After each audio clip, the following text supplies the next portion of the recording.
All right, so for all of you Creed fans out there, it felt like the Brian Kelly regime was down to one last breath in LSU going into this offseason initially.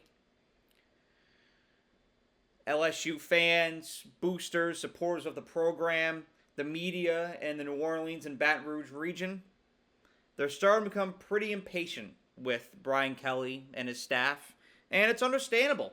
LSU is coming off of a 9-4 season despite high expectations last year, and 9-4 is far below the Tiger standard. I mean, this is a program that was among the creme de la creme of the now non-existent SEC West pretty much every year in the 2010s. They were a fixture in the SEC. And more so recently, it's felt like LSU has been falling into the middle of the pack of the SEC. You've got your Texases, a new team in the conference. They had an electric start to their tenure in the SEC last year. You've got your Georgias, your Alabamas, your Ole Misses, Tennessees, two ascending programs right there. These teams are just getting better and better and better. And LSU just continues to downgrade into the middle of the pack. They've kind of felt perfectly mediocre in the SEC these past several years. And that is far below the standard in LSU. This is always expected to be a championship caliber team because of the brands and because the state of Louisiana is an absolute hot plate of talent. And so there's no excuse, no reason as to why this team should not be a title contender every year if you're capitalizing off of those resources. The pressure, it's starting to seep in to the building in LSU. And LSU recognized this. And they recognize that their roster, it's not nearly as deep as it's been in these past years. And in a lot of ways, it's felt kind of wonky, kind of lackluster, and there's been a lot of incomplete components on LSU's roster as of recent. Over the past several years, the secondary, it's been like burnt toast. Cornerbacks have been way underachieving on LSU. The defensive line has been far below average as well. Running backs were running through that thing like Swiss cheese, like shit through a tin horn last year. And this is one that's not talked about enough. LSU's offensive line has been way underperforming these past several years. To put it into perspective, LSU has not had a 1,000-yard rusher since that magical 2019 season. That, too, is inexcusable, unacceptable in Baton Rouge. That's got to get better. Well, LSU staff and general manager Austin Thomas, they acknowledged the reality of the situation, and they vowed to formulate a strategy to address the ailing cornerback room, the ailing defensive line, and the ailing offensive line of LSU. They knew it was time to utilize the transfer portal. They didn't fixate on the problem, but they focused their energy on conjuring up a solution. And so Austin Thomas worked hand in hand with LSU's NIL collective, Bayou Traditions, to put together a really impressive transfer portal haul this offseason. And so, even though things were feeling pretty grim in Baton Rouge going into this offseason initially, and it was looking like we were going to have yet another average season for the Tigers, after this transfer portal haul, this feels like a different team, and it feels like there is once again wind in the sails of this LSU program. This was the number one transfer portal class in college football this offseason, rated by 24/7 Sports. Here are some of the guys that LSU managed to land.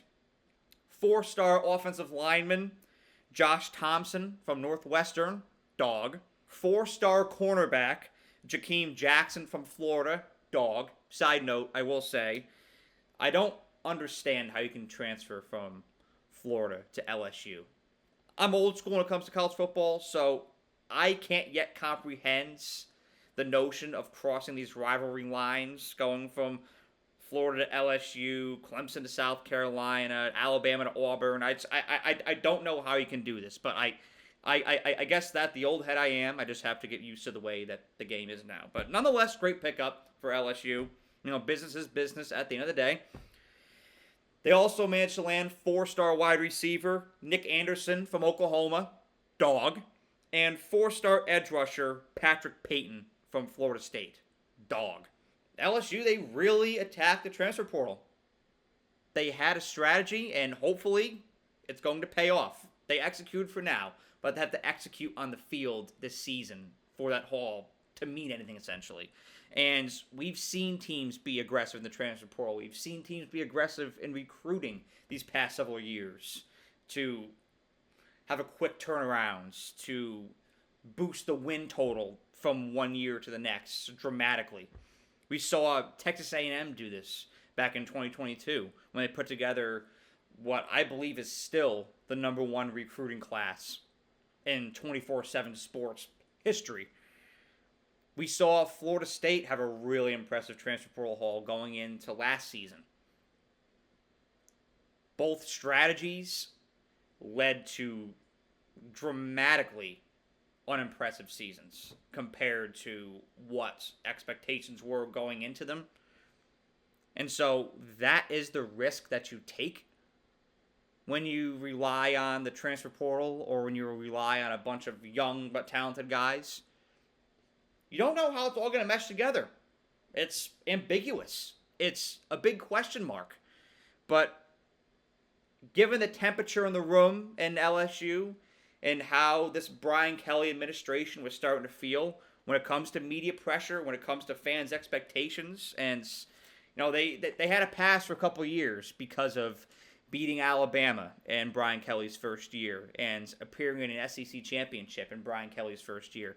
The luster of that has kind of worn off, and people are starting to get fed up in the Bayou. People that I know that went to LSU, so I'm going to say it's not a very popular coaching staff in Baton Rouge right now. This is a move that had to be done by GM Austin Thomas, by Bayou Traditions, by this Brian Kelly coaching staff and regime in order to remain relevant, in order to retain that fan support. And like I said, put wind back in the sails of this program. There is a renewed sense of hope and optimism after this transfer portal haul, and this feels like a very different team. It went from a team that you're expecting another 8-4, 9-3 season out of, which in today's world of college football, even though it is a 12-team playoff, that record is more likely than not still not good enough to get you in. But after this haul, this now feels like a 10-win, maybe 11-win team this year. The potential of this team skyrocketed. And that's what it feels like right now. And for now, you're renting the support of those fans and the media and all of those in Louisiana. But like I said, it's all chitter-chatter right now until you see what it looks like on the field. How do guys gel together? It's going to be fascinating to watch this year. But let me know what y'all think about this LSU transfer portal haul and how it may look on the field in the comments section below. Thank you all for watching. Have a great day.